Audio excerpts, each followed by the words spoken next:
बोलो गलती से गलती निकल गया क्यों कहे पेड़ा हो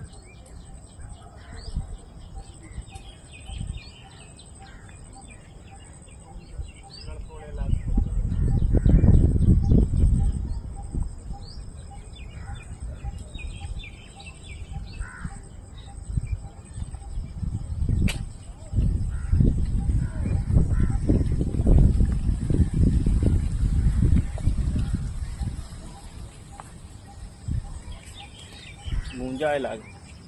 पूरा